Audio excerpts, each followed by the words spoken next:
Je m'appelle Philippe Gay, je suis expert comptable et commissaire aux comptes. Je préside la commission association-fondation à la Compagnie nationale des commissaires aux comptes. C'est à ce titre que je vais avoir aujourd'hui le plaisir d'animer une conférence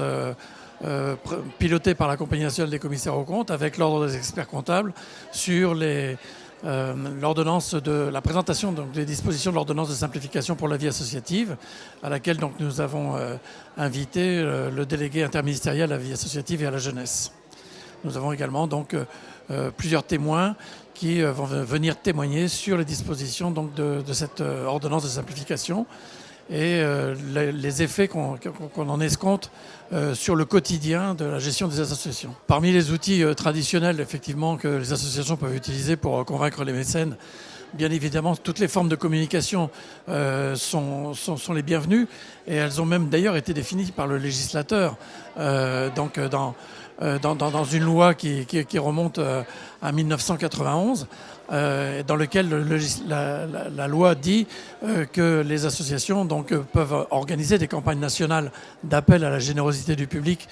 par tout moyen de communication. Alors c'est vrai qu'en 1991, les moyens de communication qu'on connaissait étaient plutôt des campagnes d'affichage ou de radio ou de télévision, mais l'utilisation d'Internet et de l'informatique n'était pas aussi développée que ce qu'on peut connaître aujourd'hui. Et c'est vrai que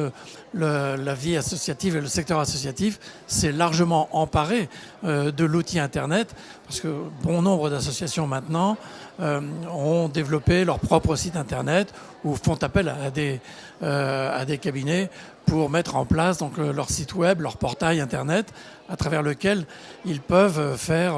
des appels directs à dons et permettre aussi au public de faire des dons en ligne à travers des dispositifs tout à fait sécurisés. Le numérique permet notamment aux associations, donc, alors vis-à-vis du financeur public, appel à la générosité du public, le numérique permet donc de lancer des campagnes d'appel. Alors ça peut être des campagnes ciblées à travers des lancements de campagnes de mail par des mailings et à partir donc de l'exploitation de fichiers qui sont de plus en plus échangés, communiqués et développés, des fichiers de donateurs, et puis des campagnes d'appel permanentes sur des pages web qui sont développées sur le site internet des associations. Donc d'ailleurs, les associations se trouvent maintenant concernées par la réglementation que j'ai citée tout à l'heure, puisque l'ordonnance de simplification, tout en simplifiant la notion de campagne d'appel à la générosité du public, on va maintenant appeler appel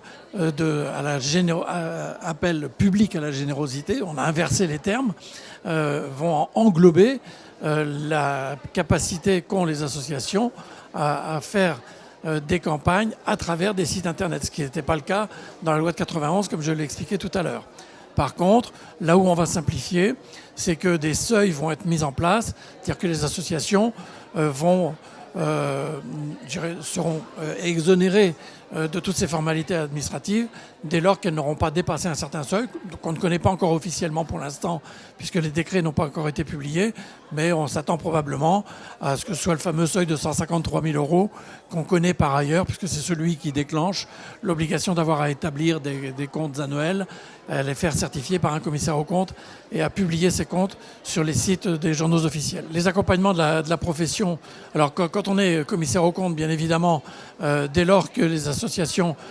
dépassent 153 000 € de collecte de dons, elles sont concernées par l'obligation, comme je viens de le dire, d'établir des comptes annuels et de les faire certifier par un commissaire aux comptes. Donc le commissaire aux comptes est un tiers de confiance vis-à-vis de l'association. Il a un rôle très très important dans le secteur associatif, puisque en termes de recommandations et d'accompagnement sur la transparence financière, c'est une fonction fondamentale. Par contre, dans la profession d'expert comptable, les échanges à travers les données électroniques qui s'appuient sur le système web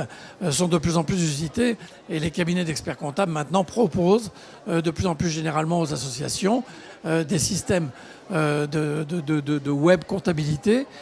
qui permettent aux petites et moyennes associations d'avoir une relation quotidienne et très étroite avec leur cabinet d'expertise comptable, dans des conditions économiques très très acceptables, comme si elles avaient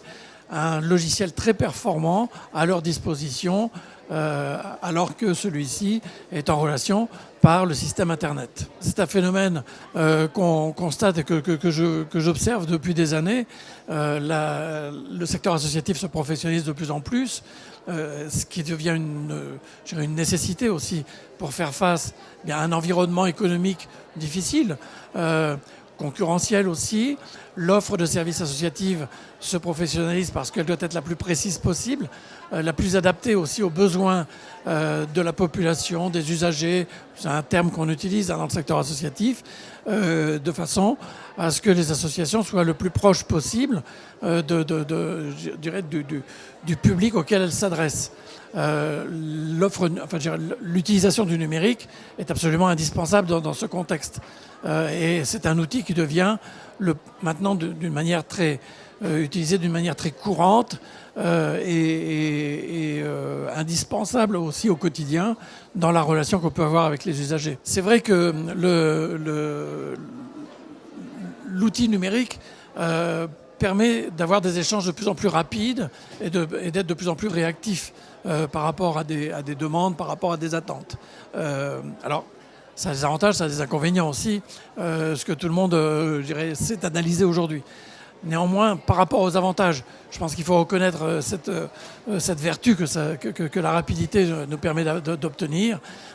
Ça permet de traiter très rapidement des opérations qui sont simples et qu'on banalise de plus en plus à partir du moment où elles sont sécurisées. Alors, le rôle de l'expert comptable et du commissaire aux comptes sont effectivement de s'assurer et de rassurer également les dirigeants des associations sur leurs outils et sur l'utilisation de ces outils en leur disant c'est fiable, ça aboutit à la transmission d'une information financière qui est sécurisée, qui est fiable, qui est de bonne qualité et qui permet de présenter des comptes qui correspondent à la réalité.